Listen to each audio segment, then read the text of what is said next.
At Sierra, discover top workout gear at incredible prices, which might lead to another discovery. Your headphones haven't been connected this whole time. Awkward. Discover top brands at unexpectedly low prices. Sierra, let's get moving. You don't wake up dreaming of McDonald's fries. You wake up dreaming of McDonald's hash browns. McDonald's breakfast comes first. Ba-da-ba-ba-ba.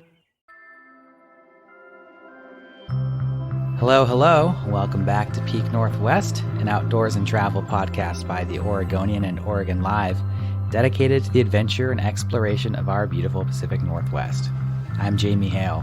And I'm Chiara Provenna. Together we take you on some of the most beautiful and interesting destinations in our region, discussing where to go, what to do, and places to see. And today we're heading up to Sandy to find some of the best places to eat on your way to Mount Hood.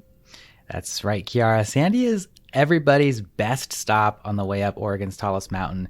It's perfectly situated between Portland and Government Camp. And aside from like all the ski shops and gas stations that are there, it's also become kind of like a perfect grab and go food town. Yeah, I never heard it kind of, called a grab and go food town, but it's just always been so natural to stop there for everything. Mm-hmm. I mean, renting gear, getting gas, and getting food there is like the trifecta before your trip up to Mount Hood, and it's like situated right there in like the perfect spot for everything. It's like they've really designed the town so that you can just pull off the highway. I mean, Highway 26 goes right through the center of town, like literally. And there's like parking on either side of the road, plentiful parking. Pull right off, park your car, get a bite, get right back in the highway. Yeah, like that convenience is what kind of makes it a perfect spot. And I mean, besides like all of the, chains and things that they have out there, drive-throughs, there's also a lot of like smaller local little food places, right? Oh yeah, I think that's the beauty of Sandy is there's all these small local businesses where you can get like a quick bite to eat and head out to Mount Hood, whether you're going up skiing or you're going up hiking or you're going beyond Mount Hood, you're driving out to like Bend or something. It's a great spot to grab, like especially I think breakfast, but like also lunch and even dinner later in the day. So we have 5 spots I want to highlight today. But first, Chiara, you've been going up the mountain a lot this winter. Yes. I am curious where you've been going and if there's anything in particular that you found. Ooh, I mean, here's the thing. Whenever I'm going up to Mount Hood, I'm always in a rush and running late. I like barely have the time to get anything, and I'm also like super cheap, so I tend to pack a lot of my food. Okay. But my partner and I, we do stop at the Shell gas station, the infamous Shell gas station with the gas station burritos every once in a while. That's kind of the biggest go-to spot that we've kind of, added into our routine. Well, let's start there then. Because that's one of the 5 places I wanted to talk about is the Shell gas station that is famous for their burritos. And I feel like gas station burrito is not a phrase I usually think of in a positive light. Yeah. Like I think about like a microwave burrito that's got like some goopy beans and it's like cold in the middle. You know what I mean? Like that's my association with gas station burrito, but this is not what we're talking about, right? Yeah, like it's fresh. There's someone, putting it together in front of you. You get to pick what you want in it. It's a very almost Chipotle-esque experience that you get inside of a Shell, which is pretty unique in itself. It's like a separate station. So you go into the Shell and there's like the main counter where you buy your gas or your snacks, whatever. But then off to the side, there's a separate spot with a separate register where they have like the hot bar, right? And they have like your scrambled eggs and potatoes and a variety of meats. Being not a big meat eater, I didn't clock a lot of the meats, but what do we have going on over there?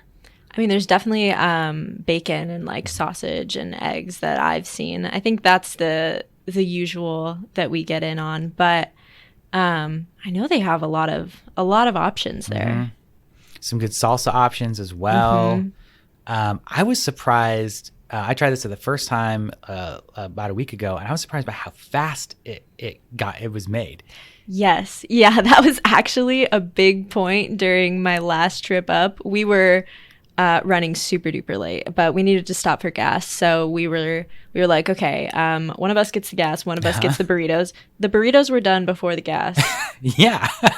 It was kind of insane. It was like it took less time to get the burrito than it took to actually fill my car. So that's kind of a testament to how quick it is. I was shocked. Like I like stepped aside and was sort of like looking at the other things there in the store, and they called my name within seconds, and I was like, oh, okay, yeah, no, here we are, we've done it. I thought the burrito was like not earth shattering, but was like definitely very good. The tortilla I thought was pretty good. I got one with chorizo to try out that, and I thought it was definitely super solid. Yeah, for sure. Like it's kind of just like your classic burrito. It kind of gets you everything you need, especially if you're going out and you're going to be out on Mount Hood doing, physical, intense things. So behind like this burrito place, it's kind of like a little bit unique in its lore, right? Like it's got a little bit of a backstory.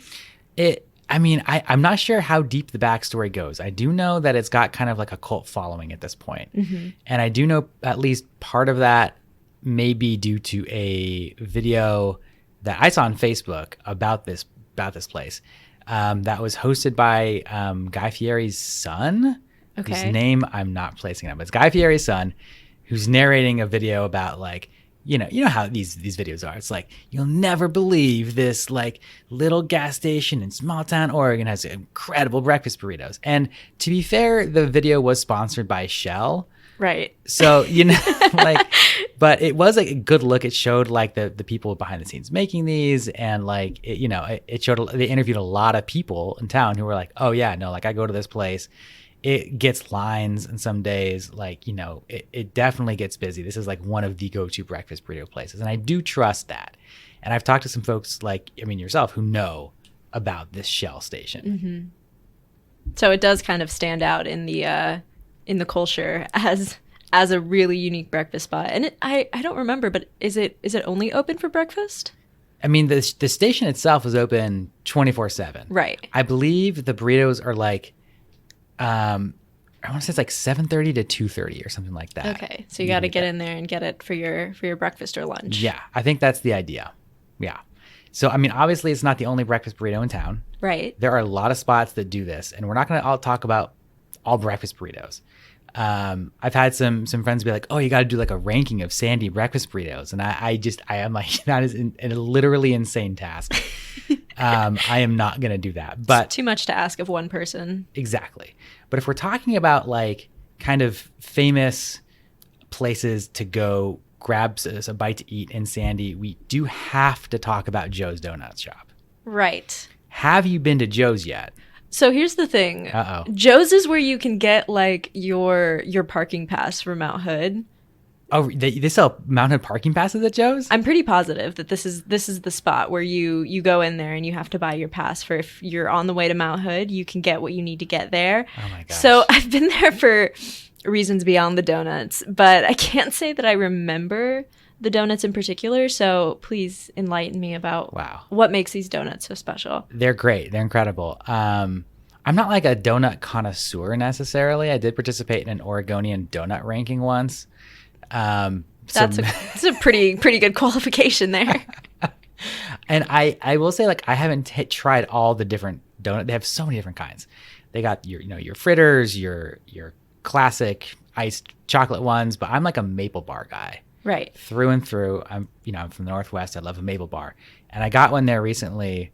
And it was really good. I think there's something about like the fry of the donut. Like they fry it in a way that is not just like, it wasn't so like doughy and chewy. It like had a little bit of a crisp to it almost. Something about the quality of like that actual fried dough, plus the icing was just really good. I don't need to get a bunch of donuts. Like you can get like a dozen for like I think a very fair price there. But my wife and I just got a maple bar and split it in half and said we're good for the day. That's kind of all you need to make your judgment there, right? Exactly. And I think the donut was like $1.80 or something. It was cheap enough that I felt bad using a credit card. You know what I mean? That's affordable for a donut, especially if Yeah. you're thinking between splitting it for 2 people. That's like the perfect kind of low price treat to get. I mean, we're like coming from Portland's donut scene where you go to Blue Star or Voodoo or whatever the new donut places are these days. You might spend $3.50 on a donut, but to get like a half a donut, which is like a pretty good, little treat for 90 cents. I mean, come on, give me a break. That's true. And you only have to make it out to Sandy to experience that. I do feel like so. I feel like Joe's is like this is a place where there will be a line that backs up in a busy day. Like I would not be surprised to see a line get out the door easily. When I was there on a Friday like later in the morning, we walked right in and got a donut. But as we sat there and ate it, we saw like a line of like 10 people develop pretty quickly, and they get through it. They're good about that. But I do feel like it's one of those spots that everyone's stopping by. It's like the red and white checker building. You see it every time you drive through town. I think it's like definitely the most iconic spot in Sandy. Mm-hmm. Is that more so like its claim to fame? Like it's kind of the iconic donut shop in Sandy? Or? Definitely. Okay. Definitely. I think there's some people who would call it like the best donut shop in Oregon. I'm not going to make that claim here, but I think there's lots of people that would. Okay. Definitely a spot to check out. Yeah. I think a less heralded spot that I do like a lot, right across the street from Joe's, like directly catty corner, is Mountain Mocha. And this is like a really kind of small, unassuming coffee shop. They have coffee, they have breakfast sandwiches, breakfast burritos, obviously, but they also do bagels. And I feel like bagel to me is a very common, you see it everywhere kind of thing. But I didn't see a ton of places in Sandy that will just do a straight up bagel. And they do these, I think, pretty solid bagels. It's not the best bagel I ever had. It's not a bad bagel. It's like a really solid bagel. They've got a few different kinds, and they've got a few different kinds of cream cheese. And sometimes you just need a bagel with cream cheese. You know what I mean? Just a little bit of some carbs to go up on the mountain. Yes, I know exactly what you mean. Carbo loading, get that energy in, 100%. And what was there like a large selection, or what do you think was kind of the unique aspect of this bagel shop? There's not a lot of unique aspects to it. You can get a breakfast sandwich. That's the thing about it, is it's like I think for people who want like a no fuss. Some people it's like, I don't want to stand in line at Joe's. I don't want to do the gas station burrito. I just want a coffee and a bagel. I think there's value in just wanting coffee and a bagel. And this is a place where you can just get that. You get in and out the door and you're on your way. It's like very, very unfussy.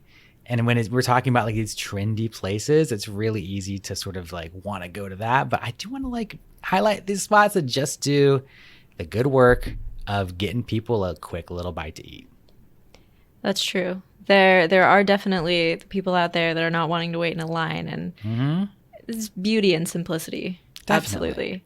I will say they do have, Mountain Mocha has a mocha, which is called the Mountain Mocha. So it's the Mountain Mocha.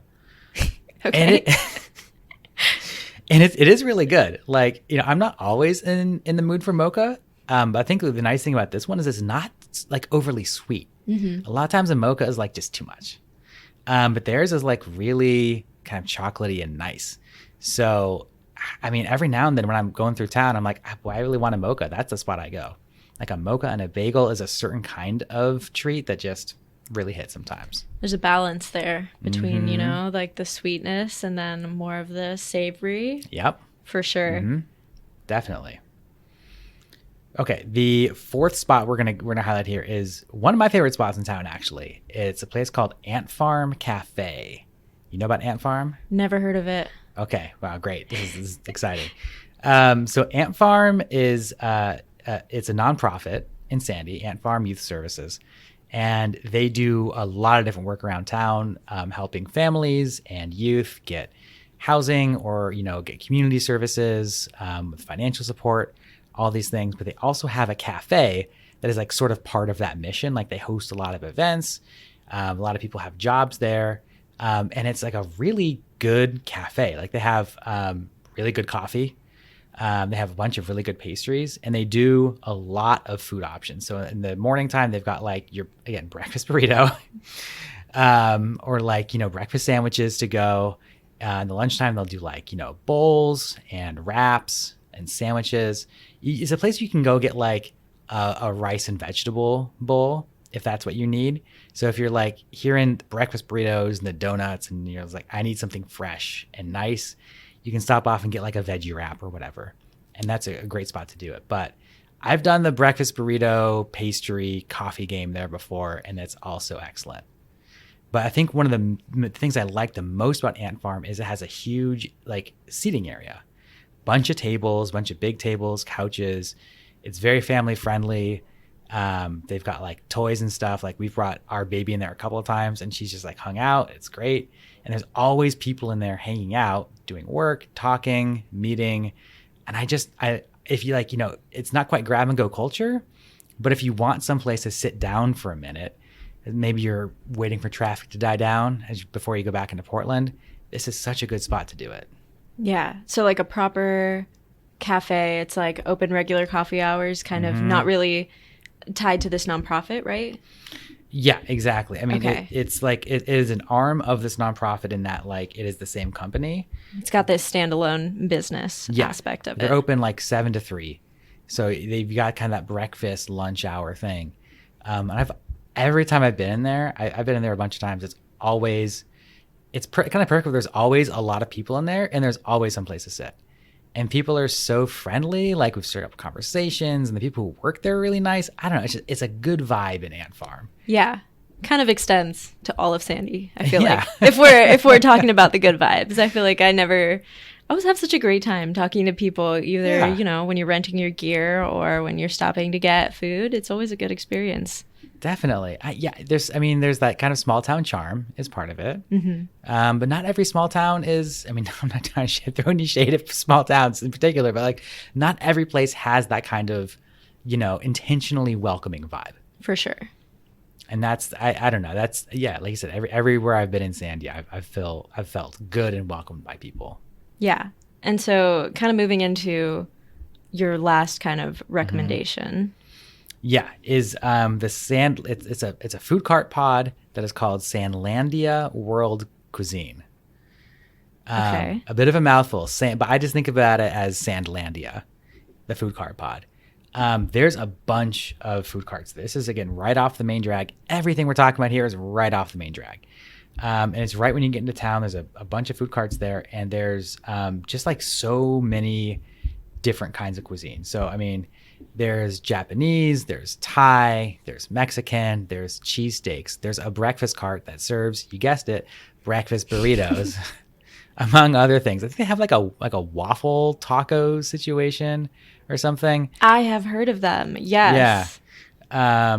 There's like all kinds of, there's a place that does like grilled cheese and various things. So like it's really anything you want is there. And some things there are sort of more grab and go than others. Like there's a place that serves ramen that does sound excellent, especially like on a chilly winter day. Mm-hmm. I would not take ramen to eat in my car personally. No, that sounds like a recipe for disaster. Like I barely will like drink hot beverages in my car, let alone have a bowl of ramen.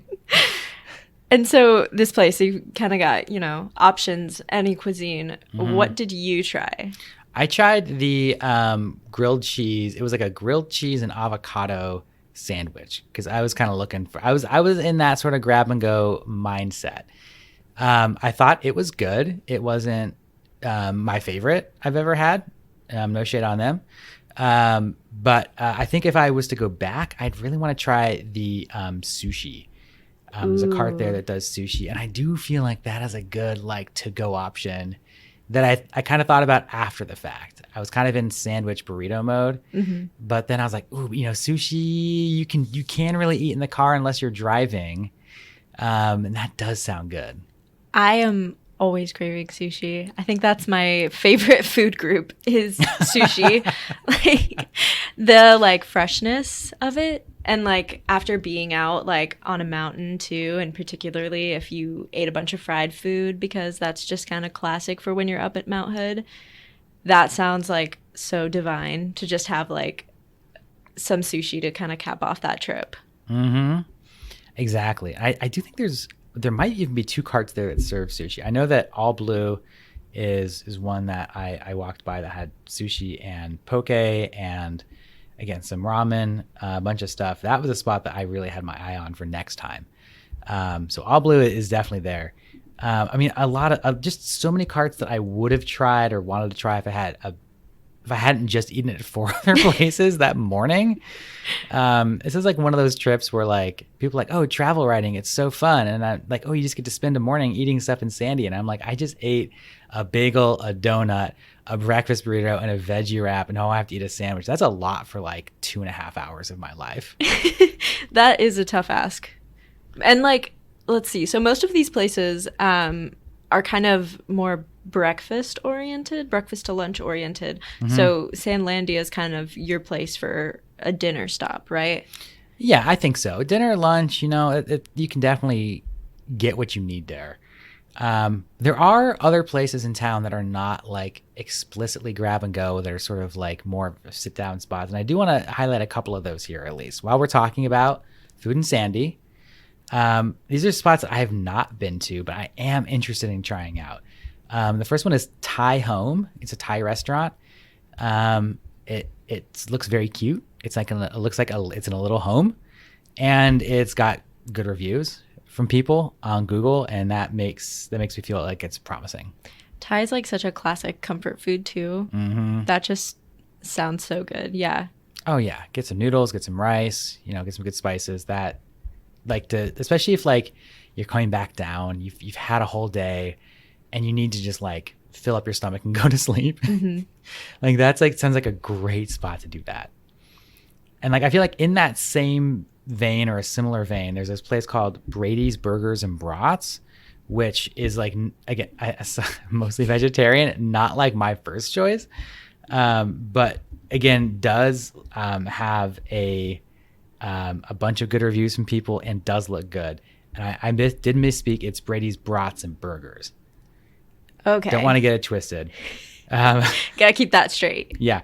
They've got just a bunch of like different kinds of burgers and sausages that just look really good and interesting. And I do think they rotate through their stuff like seasonally. I want to say saw one that was like an elk huckleberry sausage. That sounds so good. Yeah. So I'm like really curious to try some of like that stuff. You know, or if you're just like sometimes, you know, you just need a big ass burger. Mm-hmm. And like this is the kind of place you can get that, I think. Absolutely. I mean, we haven't touched on too many burger joints, so. Well, yeah, that's there aren't a ton. The thing is, and this is the other place I wanted to mention, there's a place called Calamity Jane's that used to be in Sandy. Have you heard of Calamity Jane's? I know you're new to the area. No, I haven't. This was like the iconic place. Aside from Joe's, it was like Joe's and Calamity Jane's. And it was like an Old West themed burger spot. And they had like a condiment bar that was outrageous. And their like options for burgers were just like, a food option where you're like, that's either brilliant or crazy. Like the spaghetti donut in Portland that just someone made, dough donut just made. You're like, did we need a spaghetti donut? Or it's like a great idea. I'm not sure.